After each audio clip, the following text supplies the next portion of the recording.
Hello दोस्तों, मैं हूं मदन राठौर। आपके अपने यूट्यूब चैनल स्टडी सेंटर 96 में आपका स्वागत है। तो डेली करंट अफेयर्स का यह हमारा एपिसोड नंबर 25 है, जिसमें हम बात करेंगे 10 महत्वपूर्ण करंट अफेयर्स के प्रश्नों पर। इससे पहले आप सभी को स्वतंत्रता दिवस की हार्दिक शुभकामनाएं। तो यह पहला प्रश्न है, सैनिटरी पैड के लिए पैसे देने वाला देश का पहला राज्य कौन सा है? तो हमारा सही उत्तर हो जाएगा ऑप्शन डी, जो मध्य प्रदेश है वो सैनिटरी पैड के लिए पैसे देने वाला देश का पहला राज्य बना। तो जो मध्य प्रदेश है, इसने क्या किया कि जो वहाँ की छात्राएं हैं, तो जो उन छात्राओं को 300 रुपए उनके बैंक खातों में ट्रांसफर किया, जिसके बाद मध्य प्रदेश सैनिटरी पैड के लिए पैसे देने वाला देश का पहला राज्य बन गया। अब आपको बता दें कि कुछ राज्य ऐसे भी हैं जैसे महाराष्ट्र, कर्नाटक, राजस्थान, दिल्ली। ये ऐसे राज्य या यूटीज हैं जो अपने राज्यों में छात्राओं को मुफ्त में सैनिटरी पैड देते हैं, वितरित करते हैं। अब बात करते हैं अगले प्रश्न पर कि भारत की सबसे बड़ी फ्लोटिंग सौर ऊर्जा परियोजना किस राज्य में है? तो इसका सही उत्तर है ऑप्शन डी, केरल। तो जो भारत की सबसे बड़ी फ्लोटिंग सौर ऊर्जा परियोजना है वह केरल राज्य में स्थित है। तो केरल राज्य में एक जगह है जिसका नाम है कायमकुलम। एक जगह है केरल में जिसका नाम है कायमकुलम। इस क्षेत्र में भारत की सबसे बड़ी जो फ्लोटिंग सौर ऊर्जा परियोजना है वो स्थित है। अब बात कर लेते हैं, जो ये फ्लोटिंग सौर ऊर्जा परियोजना है, ये हमने बात किया कि जो सबसे बड़ी भारत की है वो केरल में स्थित है, लेकिन जो अभी हाल ही में चर्चा में रहा है कि उत्तर भारत की सबसे बड़ी फ्लोटिंग सौर ऊर्जा परियोजना, ध्यान रखना है, अब हम जो बात कर रहे हैं वो उत्तर भारत की, मतलब नॉर्थ इंडिया में जो सबसे बड़ी फ्लोटिंग सौर ऊर्जा परियोजना है वो कहाँ स्थापित की गई है? तो वो स्थापित की गई है मध्य प्रदेश में, और इसका नाम दिया गया है ओंकारेश्वर फ्लोटिंग सौर परियोजना। ये नाम ध्यान रखना है, ओंकारेश्वर फ्लोटिंग सौर परियोजना, जिसका नाम दिया गया है, और ये मध्य प्रदेश के ओंकारेश्वर जिले में स्थित है। और ये जो है ये उत्तर भारत की सबसे बड़ी फ्लोटिंग सौर परियोजना है। और आपको बता दें कि जो मध्य प्रदेश में नर्मदा नदी पर एक बांध है जिसका नाम है ओंकारेश्वर बांध, तो उसी ओंकारेश्वर बांध पर ये परियोजना स्थापित की गई है। और एक पॉइंट और भी है कि इसका जो विकास किया गया है वो केंद्रीय नवीकरणीय ऊर्जा मंत्रालय के द्वारा विकास किया गया है। और जो ये प्रोजेक्ट है, इसकी जो लागत है वो 646 करोड़ रुपए इसकी लागत है। तो हमें इतनी बातें ध्यान रखनी है। तो हमारा सही उत्तर हो जाएगा केरल इसका, जहां पर भारत की सबसे बड़ी फ्लोटिंग सौर ऊर्जा परियोजना स्थापित की गई है। अगर पूछा जाए कि उत्तर भारत की सबसे बड़ी फ्लोटिंग सौर ऊर्जा परियोजना क्या है, तो वो हो जाएगा मध्य प्रदेश में, और परियोजना का नाम है ओंकारेश्वर फ्लोटिंग सौर परियोजना। ये अब बात करते हैं अगले प्रश्न पर कि मित्र शक्ति सैन्य अभ्यास का आयोजन किन देशों के बीच किया जाता है? तो आपको बता दें कि जो मित्र शक्ति सैन्य अभ्यास है वो भारतीय सेना और श्रीलंकाई सेना के बीच में किया जाता है। तो हमारा सही उत्तर हो जाएगा ऑप्शन डी। अब कुछ बात कर लेते हैं इस अभ्यास से संबंधित। जो मित्र शक्ति सैन्य अभ्यास है, अभी इसका हाल ही में आयोजन 12 अगस्त को स्टार्ट हुआ, और ये 12 अगस्त को जब शुरू हुआ तो कहाँ शुरू हुआ? आयोजन बहुत पूछता है।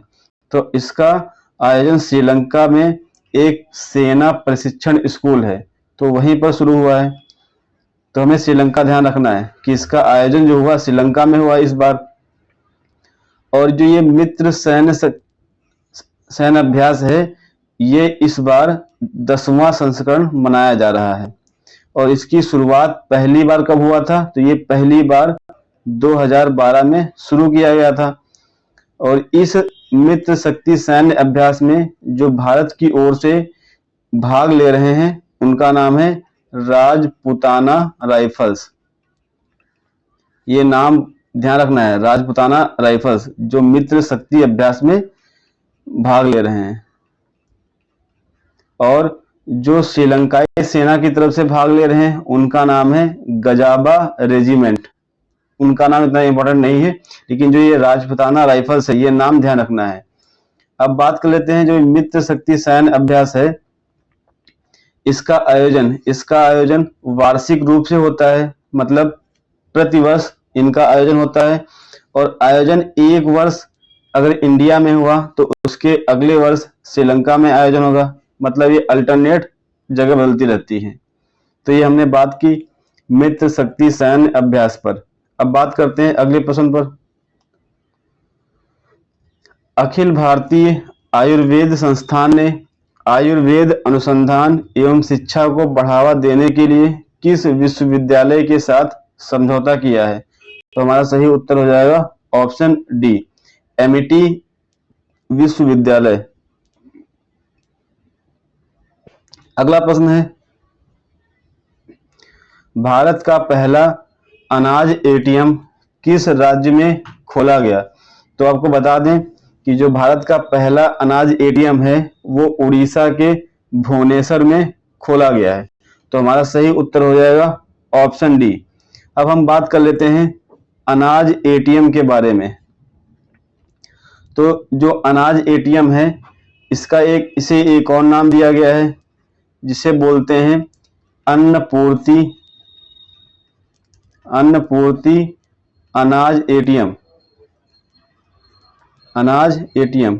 इससे अन्नपूर्ति नाम क्यों दिया गया है? क्योंकि ये जो अनाज एटीएम है ये लोगों को अन्न की आपूर्ति करता है। और जो ये अनाज एटीएम का विकास किया गया है ये विश्व खाद्य कार्यक्रम के सहयोग से इसका विकास किया गया है। और ये जो अनाज एटीएम है इसकी खास बात क्या है? ये अगर अनाज एटीएम है तो इसमें अपना जो राशन कार्ड का नंबर है उसको फीड करोगे, फीड करने के बाद ये बायोमेट्रिक ऑथेंटिकेशन के लिए यहाँ ऑप्शन आएगा। और जैसे तुम्हारा बायोमेट्रिक प्रमाणीकरण हो जाएगा तो ये एटीएम आपको अनाज वितरित कर देगा। और ये 5 मिनट में 50 किलो तक अनाज वितरित कर सकता है। और यह एटीएम जो है ये 24 घंटे वर्क करेगा 24/7, जिससे वह चावल और गेहूं तक लोगों की पहुंच सुनिश्चित हो सकेगी। तो हमने बात की अनाज एटीएम के बारे में। तो हमें ध्यान रखना है कि जो भारत का पहला अनाज एटीएम खोला गया है तो वो उड़ीसा राज्य के भुवनेश्वर में खोला गया है। अब बात करते हैं अगले प्रश्न पर। राष्ट्रीय संस्थान रैंकिंग फ्रेमवर्क 2024 की रिपोर्ट के अनुसार समग्र श्रेणी में किस संस्थान ने शीर्ष स्थान प्राप्त किया है? तो हमारा सही उत्तर हो जाएगा option A, IIT Madras. IIT Madras समग्र श्रेणी में शीर्ष स्थान प्राप्त हुआ है। लेकिन हम बात कर लेते हैं कि इनका जो वर्गीकरण किया गया है उस आधार पर जो आईआईएम अहमदाबाद है इसे जो राष्ट्रीय संस्थान रैंकिंग फ्रेमवर्क है इसमें प्रबंधन की श्रेणी में शीर्ष स्थान प्राप्त किया गया है। और जो आईआईटी रुड़की है इसे वास्तुकला की श्रेणी में शीर्ष स्थान प्राप्त किया गया है। और जो आईआईटी बॉम्बे है इसे नवाचार की श्रेणी में शीर्ष स्थान दिया गया है। तो ये हमें सभी पॉइंट ध्यान रखने हैं कि जो आईआईटी मद्रास है, तो जितनी भी ओवरऑल यूनिवर्सिटीज हैं, आईआईटीज हैं, उन सभी में आईआईटी मद्रास को शीर्ष स्थान दिया गया है। और जो आईआईएम अहमदाबाद है, इसको प्रबंधन की श्रेणी में प्रथम स्थान प्राप्त हुआ है। और वास्तुकला की श्रेणी में आईआईटी रुड़की को स्थान प्राप्त हुआ है शीर्ष। नवाचार की श्रेणी में आईआईटी बॉम्बे को शीर्ष स्थान प्राप्त हुआ है। अब बात करते हैं अगले प्रश्न पर। केंद्रीय एवं राज्य सांख्यिकी संगठनों का 28वां सम्मेलन 12-13 अगस्त 2024 को कहां आयोजित किया गया? तो हमारा सही उत्तर हो जाएगा ऑप्शन डी, नई दिल्ली। नई दिल्ली में ही केंद्रीय एवं राज्य सांख्यिकी संगठनों का जो 28वां सम्मेलन है वो आयोजित किया गया। अगला प्रश्न है कि हाल ही में भारत और किस देश ने यूपीआई से भुगतान के लिए एमओयू मेमोरेंडम ऑफ अंडरस्टैंडिंग पर साइन किया गया है? तो आपको बता दें कि हाल ही में भारत और मालदीव ने यूनिफाइड पेमेंट इंटरफेस जो यूपीआई है, इसका पूरा नाम होता है यूनिफाइड पेमेंट इंटरफेस।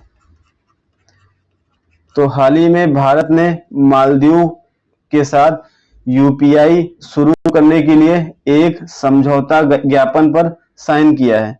तो हमारा सही उत्तर जो हो जाएगा ऑप्शन बी, मालदीव। अब हम कुछ मालदीव से जुड़ी बातों पर पॉइंट पर बात कर लेते हैं। तो जो ये मालदीव है, ये हिंद महासागर में स्थित है और यह एक द्वीप है। यह हिंद महासागर में स्थित है और यह एक द्वीपीय देश है, मतलब ये बहुत सारे द्वीपों से मिलकर बना हुआ है। इसकी राजधानी क्या है? इसकी राजधानी माले है। जो मालदीव है, मालदीव पर इससे पहले ब्रिटेन का अधिकार था, जिसे 1965 में ब्रिटेन से आज़ादी मिली थी। तो हमें यह वर्ष ध्यान रखना है। कई बार एग्जाम में क्वेश्चन पूछा गया है कि मालदीव को ब्रिटेन से आज़ादी कब मिली थी? तो हमारा उत्तर हो जाएगा 1965। राजधानी हमने देख ही ली है। इसकी जो मुद्रा होती है, मुद्रा होती है मालदीवियन रूपिया। मालदीवियन रूपिया, ये इसकी मुद्रा होती है। तो हमारा सही उत्तर हो जाएगा ऑप्शन बी। बात करते हैं अगले प्रश्न पर। स्वच्छ पौधे कार्यक्रम के तहत देश में कितने स्वच्छ पौधे केंद्रों की स्थापना की जाएगी? तो जो यह प्रश्न है, यह आने वाली परीक्षाओं के लिए बहुत ही इंपॉर्टेंट है, तो ये ध्यान रखना। तो हमारा सही उत्तर हो जाएगा ऑप्शन डी, 9। तो जो स्वच्छ पौध केंद्रों की स्थापना की जाएगी, जिसको शॉर्ट में सीपीसी बोलते हैं, क्लीन प्लांट सेंटर। तो ये जो स्वच्छ पौध कार्यक्रम है, ये है क्या, इस पर बात कर लेते हैं।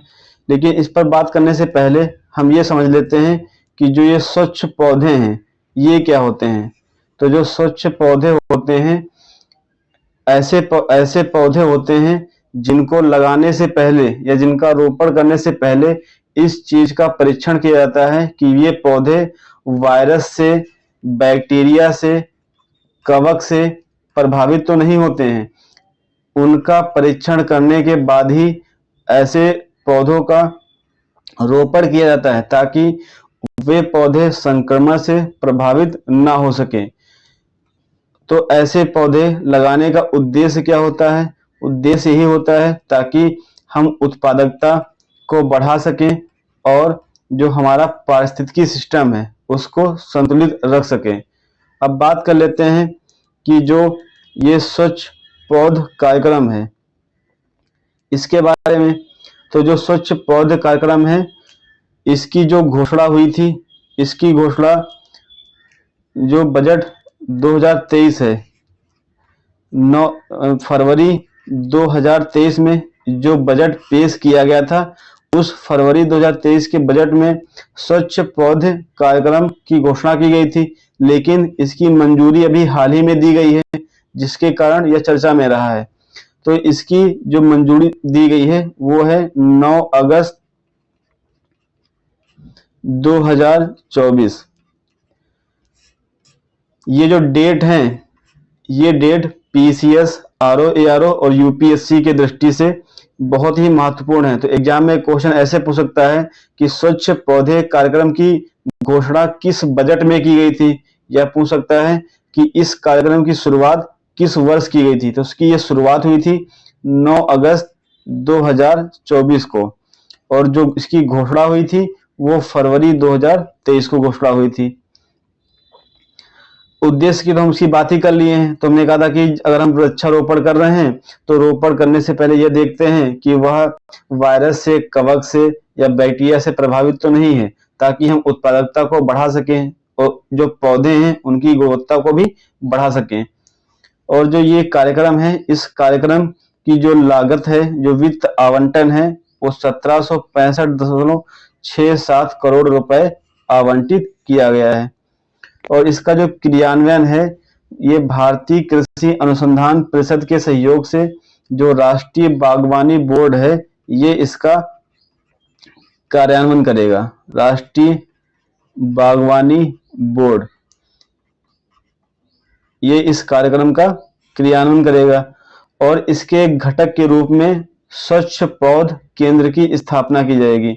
तो जो ये स्वच्छ पौध केंद्र हैं, ये पूरे भारत में ऐसे 9 विश्व स्तरीय अत्याधुनिक स्वच्छ पौध केंद्र स्थापित किए जाएंगे। तो हमारा सही उत्तर हो जाएगा ऑप्शन डी, 9।